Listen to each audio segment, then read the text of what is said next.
Have you ever found yourself saying sorry for things that don't really need it? Well, get this. 1 in 4 people apologize for something outside of their control every day, and we want to know why. So here to help us stop saying sorry and owning our voice is best-selling author and mindset coach Laura Gassner Otting. Welcome back, Laura. Yes. Hello, it's great to be here. All right, Laura, let's jump right in. Research says that women say sorry more often, but they don't really apologize. I'm not sure what that means. I'm a stupid man. Before we start, what does that mean?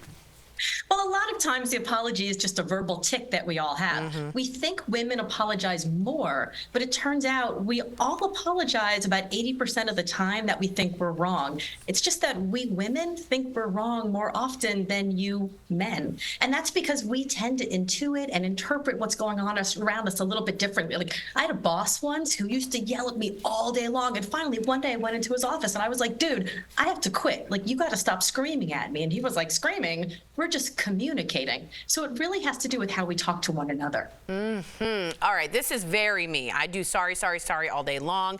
Tell me, how does apologizing all the time really impact our lives personally and professionally? Because I would think it brings you down.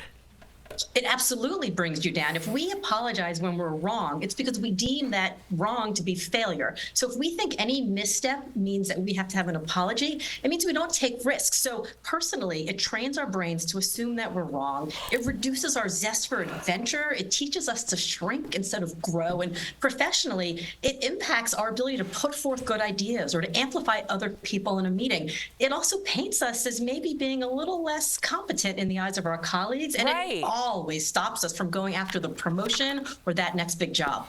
Why are you laughing at me, Al? I'm competent. I'm not. I was not in my head. Okay. So what are some tips for Tori on how, right? some tips for how we can correct this behavior? So we have to think about what we do as women, right? Like, we try to be nice. We shrink ourselves down. We stop talking as somebody else starts. We couch our criticism.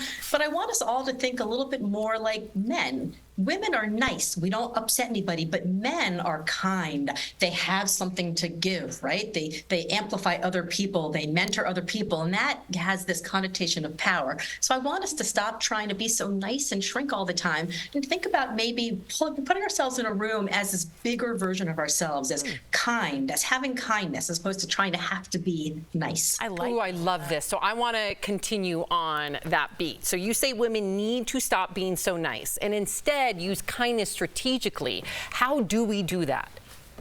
So think about how we can do that. You amplify other people. You teach somebody a new skill. Maybe you offer a helping hand. If you are somewhere that you have something to give, something to teach, something that you can bring to the table, make sure you take up space at that table, because that means that you're bringing some element of power. When we feel powerful, we are less likely to shrink ourselves down and apologize for just existing.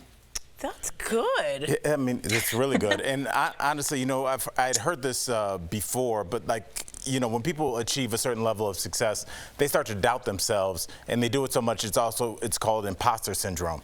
So how can people that have this look at this trait as maybe a good or a bad thing?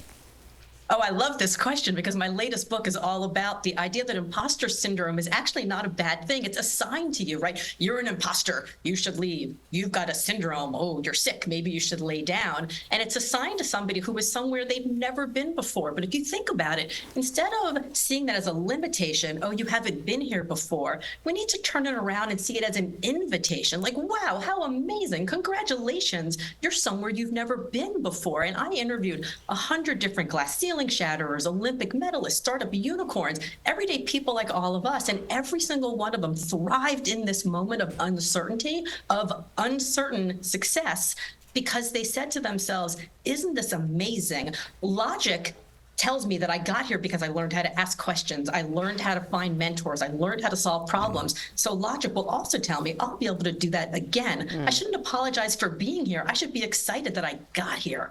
Wow, that's great. That's awesome. I think that's universal, though. Yeah. I feel like that It all is the absolutely time. universal. Yes. Absolutely, men and women. Yeah. What helpful information. Thank you so really much, good. Laura. DBL Nation, be sure to pick up Laura's book, Wonder Hell, now in paperback. We appreciate everything that you had to say. Thank you so much. Really good to see you. Thank you. That was great. Thanks for having me back.